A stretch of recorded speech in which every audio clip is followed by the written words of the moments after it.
மகரம் ஒரு புதிய தொடக்கம் ஆரம்பம். என்னது என்ன மாதிரியான ஒரு பிகினிங் உங்களுக்கு கொடுக்க போகுது அதை பத்தி தான் இந்த வீடியோல நான் ரொம்ப கிளியரா எக்ஸ்பிளைன் பண்ணியிருக்கிறேன். டைட்டிலையும் தம்ப்நெயிலையும் மட்டும் பார்த்து கன்ஃபியூஸ் ஆகாம வீடியோ ஃபுல்லா பார்த்து தெரிஞ்சுக்கோங்க. இந்த வீடியோல நம்ம பார்க்க போறது மகரம் ராசிக்கான ஜூன் மந்த் ராசி பலன், குரு பயிற்சி பலனும் சேர்ந்தே இருக்கு. ராசி பலன் பார்க்கறதுக்கு முன்னாடி சேனலை மறக்காம சப்ஸ்கிரைப் பண்ணி வச்சுக்கோங்க. அப்பதான் யூடியூப் உங்களுக்கு இந்த வீடியோவை நெக்ஸ்ட் டைம் ரெக்கமெண்ட் பண்ணும்.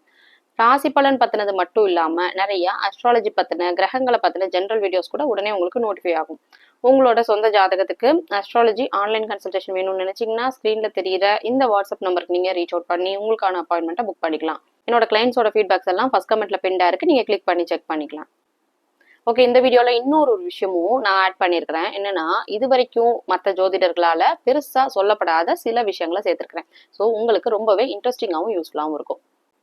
ஓகே, மகர ராசிக்கு இந்த ஜூன் மாசம் எப்படி இருக்கும் அப்படின்னு பாத்துலாமா?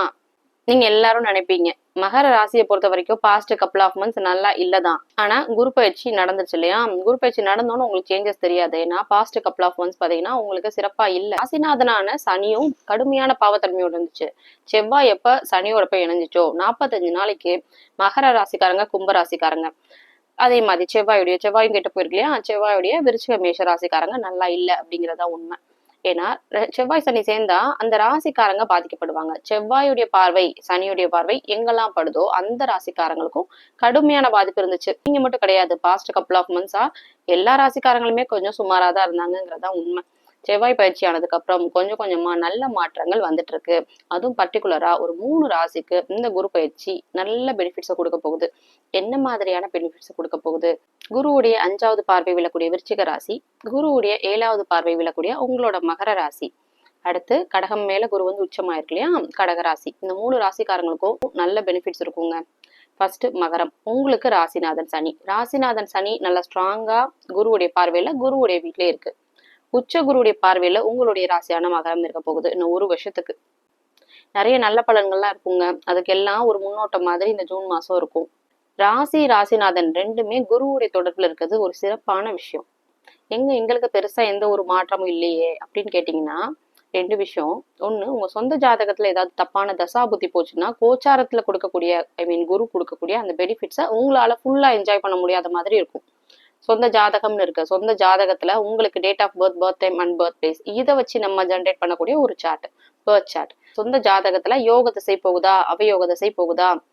யோக தசை போச்சுன்னா கோச்சாரத்துல குரு கொடுக்கக்கூடிய அந்த பெனிஃபிட்ஸை உங்களால ஃபுல்லா என்ஜாய் பண்ண முடியும். சொந்த ஜாதகத்துல அவயோக கிரகத்துடைய தசை போச்சுன்னா கெடு பலன்கள் இருக்கும்.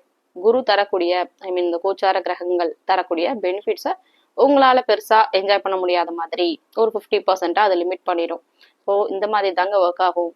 உங்களுக்கு என்ன தசை நடக்குது, நீங்க என்ன ஜாதகத்தை கொண்டவங்க, யோக தசையா அவயோக தசையா, லக்னம், அந்தரம், கோச்சாரம், தசாபுத்தி, இது எல்லாத்தையும் சேர்த்துதான் ப்ரெடிக்ஷன் சொல்ல முடியும். எங்களுக்கு அதெல்லாம் தெரியாதுங்க, நாங்க ராசி பலன் மட்டும்தான் பார்ப்போம் அப்படின்னு நீங்க நினைச்சீங்கன்னா, ராசி பலன் அப்படிங்கிறது நீங்க பார்க்கலாம், 30% அது வேலை செய்யும்.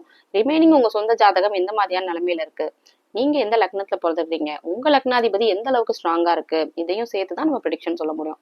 அப்புறம் இப்ப நம்ம கொஞ்ச நாளா வந்து பரிகாரம் விஷயத்த எங்கிட்ட வந்து கிளைண்ட்ஸ் எல்லாம் கேட்காம இருந்தாங்க. ஏன்னா வீடியோஸ்ல சொல்லிட்டு இருந்தேன். இப்போ வீடியோஸ்ல நான் சொல்றது இல்ல. எல்லாரும் பழைய மாதிரி எனக்கு பரிகாரம் சொல்லுங்க அப்படிங்கிற மாதிரி கேக்குறாங்க. பரிகாரம் சொல்லி பரிகாரம் பண்ணி ஒரு விஷயம் நடக்காது.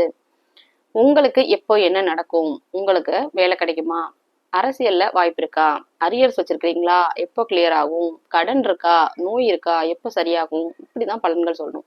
எந்த கிரகம் உங்களுக்கு நோயை கொடுக்கும், எந்த கிரகம் அதை சரி பண்ணும், எப்ப அந்த கிரகத்துடைய தொடர்பு வருது, இப்படிதாங்க ஜாதகத்துல ப்ரெடிக்ஷன் கொடுக்கணும். பரிகாரம் பண்ணுங்க, இந்த பரிகாரத்தை பண்ணா உங்களுக்கு சரியாயிடும் அப்படிங்கிற மாதிரிலாம் சொல்ல முடியாது. நிறைய பேர் சொல்றாங்க எங்களுக்கு நடந்திருக்கு அப்படின்னு கேட்டீங்கன்னா, அந்த ஜோசியருக்கு உங்களுக்கு எப்ப அது நடக்கும்னு தெரியும். ஸோ இந்த பரிகாரத்தை சொன்னா உங்களுக்கு பரிகாரம் பண்ணனாலதான் அது ஒர்க் ஆயிருக்குன்னு நீங்க நினைப்பீங்க. ஆனா உங்களுக்கு அந்த டைம் சேஞ்ச் ஆனனால ஆட்டோமேட்டிக்கா அது நடந்திருக்கும். அதை கணக்கு பண்ணி அந்த ஜோசியர் வந்து பரிகாரம் சொல்லியிருப்பாரு. ஸோ இந்த மாதிரி தான் போயிட்டு இருக்கு. ஓகே, ராசிநாதன் நல்லா ஸ்ட்ராங்கா இருக்கு. ராசிக்கு 2வது இடமான தனஸ்தானம், தனாதிபதி சனி, ராசிநாதன் தனாதிபதி ரெண்டுமே உங்களுக்கு சனிதான். உச்ச குருவுடைய வீட்டுல குருவுடைய பார்வையிலே இருக்கு. தனஸ்தானம் நல்லா ஸ்ட்ராங்கா இருக்கு. ராகு இருந்தா கூட தனாதிபதி நல்லா தானே இருக்கு. நல்ல பணவரவுகள் உங்களுக்கு இருக்குங்க. மகர ராசிக்கு ரொம்ப நாளா எங்களுக்கு 7.5 சனி முடிஞ்ச ஒரு ஃபீலே இல்லைங்க. இன்னும் கஷ்டங்கள் இருந்துட்டே இருக்கு அப்படிங்கிற மாதிரி இருந்திருக்கும். ஏன்னா குருவுடைய தொடர்பு இல்லாதனாலதான். ராசிக்கு 3வது இடத்துல உங்களுடைய ராசிநாதனான சனியும் செவ்வாயுடைய இணைவுல பாவத்தன்மையா இருந்துச்சு. நான் ஆல்ரெடி சொன்ன மாதிரி 3வது இடம் இளைய சகோதர ஸ்தானம், சகோதர காரகன் செவ்வாய். ஸோ சகோதர விஷயங்கள் கடுமையா இருந்திருக்குங்க. முக்கியமா இளைய சகோதர ஸ்தானம் கேட்டனால தம்பி தங்கச்சி மாதிரியானவங்களோட உங்களுக்கு கருத்து வேறுபாடு, சகோதர பிரிவு, இழப்பு மாதிரியான விஷயம் நடந்திருக்கும். இப்ப அந்த விஷயங்கள் எல்லாம் கொஞ்சம் கொஞ்சமா விலகி சரியாகிறத பாப்பீங்க. உதவி கிடைக்கிறது, எதிர்பாராத ஒரு நபரால உதவி கிடைக்கிறது, நீங்க எடுக்கக்கூடிய முயற்சி ஈஸியா எஃபர்ட்லெஸ் அது நடக்கிறது, இந்த மாதிரியான விஷயம் நடக்கும். அடுத்தது உங்க ராசிக்கு 4வது அதிபதினு சொல்லக்கூடிய செவ்வாய். 4வது அதிபதி நல்லா ஸ்ட்ராங்கா 4வது இடத்துல ஆட்சியாகி இருக்கு. வீடு, வாகனம், கல்வி, தாய், இது எல்லாத்தையும் குறிக்கக்கூடிய தானாதிபதி. இந்த விஷயங்கள் நடக்கும். சின்ன குழந்தைங்களா இருக்கீங்களா, கல்வி சம்பந்தப்பட்ட விஷயம் நடக்கும். மிடில் ஏஜ்ல இருக்கீங்களா, கொஞ்சம் வயசானவங்களா இருக்கீங்களா, உங்களுக்கு அதுல மத்த 2 ஆதிபத்தியமான வீடு, வாகனம் மாதிரியான விஷயங்கள் நடக்கும். ஏன்னா வயசானவங்களுக்கு கல்வி மாதிரியான விஷயங்கள் நடக்கிறதுக்கான வாய்ப்புகள் கொஞ்சம் கம்மி இல்லையா. சோ அந்த வயசுக்கு ஏற்ற மாதிரி நடக்கும். அடுத்தது உங்களுடைய ராசிக்கு 5வது அதிபதினு சொல்லக்கூடிய சுக்கிரன். சுக்கிரன் சூரியன் புதனோட இணைஞ்சு மிதுன வீட்டுல ஒன்னா சேர்ந்திருக்கிறாங்க. 5வது அதிபதி 6வது இடத்துல இருக்கு. பெண் குழந்தைகளால சில சுப செலவுகள் ஏற்படுறது, பெண் குழந்தைகளுக்காக, குழந்தைகளுடைய கல்விக்காக நீங்க கடன் வாங்குறது, இந்த மாதிரியான விஷயம் நடக்குங்க. ராசிக்கு 6வது இடம், 6வது அதிபதி நல்லா ஸ்ட்ராங்கா ஆட்சியாகி இருக்கு. 6வது இடத்துலயே ஆட்சியாகி இருக்கு. வேலை இல்லாதவங்களுக்கு வேலை கிடைக்கிறது, சில சுப கடன்கள் கிடைக்கிறது, வளர்ச்சிக்கான கடன்கள் கிடைக்கிறது, வீடு கட்ட, கார் லோன், இந்த மாதிரியான விஷயம் இதெல்லாம் உங்களுக்கு நடக்கும். அடுத்தது உங்களுடைய ராசிக்கு 7வது அதிபதினு சொல்லக்கூடிய சந்திரன் தேய்பிரை நிலைமையில போயிட்டு இருக்கு. அமாவாசை நோக்கி போயிட்டு இருக்கு. அமாவாசை முடிஞ்சதுக்கு அப்புறம் கணவன் மனைவியால சில ஆதரவு கிடைக்கிறது. இதுக்கு முன்னாடி 7.5 சனிலாம் நிறைய கணவன் மனைவிக்குள்ள கருத்து வேறுபாடு, பிரிவு மாதிரியான விஷயம் இருந்திருக்கும். ஸோ அந்த குரு 7.5 சனி முடிஞ்சோன்னா திருமண ஸ்தானத்துல அமர்றது நல்ல ஒரு விஷயங்க. கணவன் மனைவி உறவு ரொம்ப நல்லா இருக்கும். மனைவியால ஆதரவு, கணவன் வழி உறவினர்களால ஆதரவு, கணவன் வழி சொத்து கிடைக்கிறது, இந்த மாதிரியான நல்ல விஷயங்கள்லாம் நீங்க எதிர்பார்க்கலாம். கூட்டு தொழில் ரொம்ப சூப்பரா இருக்கும். இந்த டைம் கூட்டு தொழில் பண்ணலாமா அப்படின்னு கேட்டீங்கன்னா மகர ராசிக்காரங்க தாராளமா பண்ணலாம். 1 வருஷத்துக்கு ரொம்ப நல்லா இருக்கு. சொந்த ஜாதகத்தையும் நீங்க செக் பண்ணிக்கணும், உங்களுக்கு அந்த அமைப்பு இருக்கா அப்படிங்கிறத.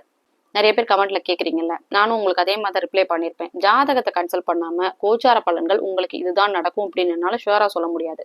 கோச்சாரப்படி உங்களுக்கு இந்த விஷயங்கள் நடக்கும். ஆனா உங்க ஜாதகத்தை அந்த அமைப்பு இருக்கா அப்படிங்கறத நீங்க செக் பண்ணிடணும். உங்க ராசிக்கு 8வது அதிபதினு சொல்லக்கூடிய சூரியன் நல்ல ஸ்ட்ராங்கா உச்சமா இருந்தது. அதுவும் ஒரு பிரச்சனைக்கான காரணம். அட்டமாதிபதி உச்சமாக கூடாது. ராசிநாதன் பலவீனமாகி இருந்த அந்த நேரத்துல அட்டமாதிபதி சூரியன் உச்சமானதுதான் பாஸ்ட் கப்புள் ஆஃப் மந்த்ஸ் உங்களுக்கு நடந்த கஷ்டங்களுக்கான காரணம். சூரியன் உச்ச நிலையிலிருந்து விலகிருச்சு. இதுக்கு முன்னாடி இருந்த பிரச்சனை, வம்பு வழக்கு, லீகல் இஷ்யூஸ் மாதிரியான விஷயம்லாம் கொஞ்சம் கொஞ்சமா செட்டில் ஆயிட்டு வரதை பாப்பீங்க. அடுத்தது உங்க ராசிக்கு 9வது அதிபதினு சொல்லக்கூடிய புதன். பாக்கியாதிபதியும் புதன் தான், 6வது அதிபதியும் புதன் தான். புதன் 6வது இடத்தோட தான் தொடர்பு கொண்டிருக்கு. ஸோ 6வது இடத்த ஆதிபத்தியத்தை தான் அதிகமா செய்யணும். இருந்தா கூட தகப்பன் வழி விஷயங்கள், தகப்பன் பூர்வீகம் சார்ந்த விஷயங்கள் கொஞ்சம் நல்லாவே உங்களுக்கு நடக்கும். அடுத்தது ராசிக்கு 10வது அதிபதினு சொல்லக்கூடிய சுக்கிரன் பாத்தீங்கன்னா நல்ல ஸ்ட்ராங்கா நட்பு ஸ்தானத்திலே இருக்குங்க. சுக்கிரன் சுப கிரகத்துடைய தொடர்புல இருக்கு, குருவுடைய தொடர்புலயே வந்துட்டு இருக்கு. தொழில் விஷயங்கள் எல்லாமே ரொம்ப நல்லா இருக்கும் மகர ராசிக்காரங்களுக்கு. புதுசா ஒரு பிசினஸ் ஸ்டார்ட் பண்ணலாமா, கூட்டு தொழில் பண்ணலாமா, இருக்கிற பிசினஸ்ல இன்னொரு பிரான்ச் ஸ்டார்ட் பண்ணலாமா, இந்த மாதிரியான விஷயங்கள்லாம் நடக்கும். புதுசா கிளைண்ட்ஸ் கிடைக்கிறது, இதெல்லாம் நடக்கும். அடுத்து உங்க ராசிக்கு 11வது அதிபதினு சொல்லக்கூடிய செவ்வாய். செவ்வாயும் நல்லா ஆல்ரெடி நான் சொன்ன மாதிரி ஸ்ட்ராங்கா தான் இருக்கு. லாபஸ்தான அதிபதி, மூத்த சகோதர ஸ்தானம், இது எல்லாத்தையும் குறிக்கக்கூடிய ஸ்தானம் 11வது இடம். 11வது இடத்துக்கு குருவுடைய பார்வையும் இருக்கு. ஸோ நல்ல தொழில நல்ல லாபம் கிடைக்கிறது, மூத்த சகோதரரால எதிர்பாராத ஒரு உதவி கிடைக்கிறது, இந்த மாதிரியான விஷயம் நடக்கும். மூத்த சகோதரருக்கு கல்யாணம் ஆகாம இருக்கிறாங்க, அண்ணன் கல்யாணம் ஆகல, அக்காக்கு கல்யாணம் ஆகல அப்படின்னு கேட்டீங்கன்னா மூத்த சகோதர ஸ்தானம் நல்லா இருக்கிறதுனால திருமணம் மாதிரியான விஷயங்கள்லாம் கூட அவங்களுக்கு நடக்கும். அடுத்தது உங்க ராசிக்கு 12வது அதிபதி உச்சமாயிருக்கு. வெளிநாடு போறது, திடீர்னு ஒரு பிசினஸ் ட்ரிப்புக்காக நீங்க வெளிநாடு போறது, இந்த மாதிரியான விஷயம்லாம் நடக்கும். ஆனா பெர்மனண்டா அங்கேயே செட்டில்மெண்ட் இருக்குமா அப்படின்னு கேட்டீங்கன்னா டெம்பரரி விசிட்டா தான் இருக்கும். ஏன்னா 12வது அதிபதி தான் நல்லா ஸ்ட்ராங்கா இருக்கு. 12வது இடம் ஆக்டிவேட் ஆகணும், 12வது இடம் சுபத்தன்மை அடையணும். அப்படி இருந்தா ஒரு லாங் டேர்மா அங்க உங்களுக்கு ஸ்டே இருக்கும். ஓகே, இப்ப நான் தமிழ்ல சொன்ன அந்த விஷயம் என்ன மாதிரியான மாற்றம் உங்களுக்கு நடக்க போகுது. புதுமையான சில விஷயங்கள் நடக்கும், புது அறிமுகங்கள் உங்களுக்கு கிடைக்கும், தொழில் சார்ந்த அறிமுகங்களா அது இருக்கும்.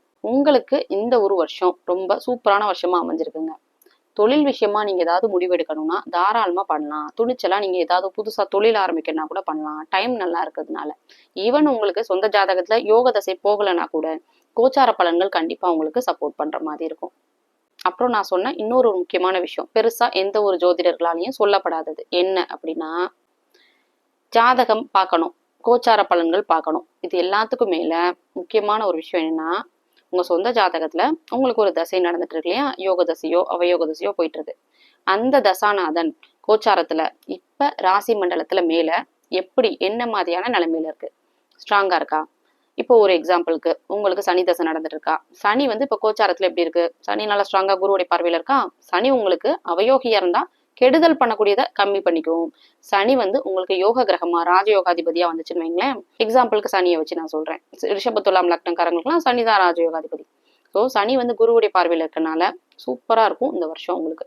ஸோ இந்த விஷயத்த கொஞ்சம் பார்த்துக்கணும். ஓவராலா மகர ராசியை பொறுத்த வரைக்கும் ரொம்ப ஒரு நல்ல மாசமா அமைஞ்சிருக்கு. நிறைய புது விஷயத்துக்கு ஒரு தொடக்கத்தை கொடுக்கக்கூடிய நல்ல மாசமாவே இந்த ஜூன் மாசம் அமைஞ்சிருக்கு. நான் சொன்ன இந்த விஷயங்கள் எல்லாம் உங்களுக்கு ரெசனேட் ஆச்சுன்னா உங்களோட ஒப்பீனியனை எனக்கு கமெண்ட்ல சொல்லுங்க. உங்களோட சொந்த ஜாதகத்துக்கு அஸ்ட்ராலஜி ஆன்லைன் கன்சல்டேஷன் வேணும்னா ஸ்க்ரீன்ல தெரியுற இந்த வாட்ஸ்அப் நம்பருக்கு நீங்க ரீச் அவுட் பண்ணி உங்களுக்கான அப்பாயின்மெண்ட்டை புக் பண்ணிக்கலாம். மற்ற ராசிக்கான ராசி பலன் வீடியோ லிங்க் ஃபர்ஸ்ட் கமெண்ட்ல பின்டா இருக்கு, நீங்க கிளிக் பண்ணி செக் பண்ணிக்கலாம்.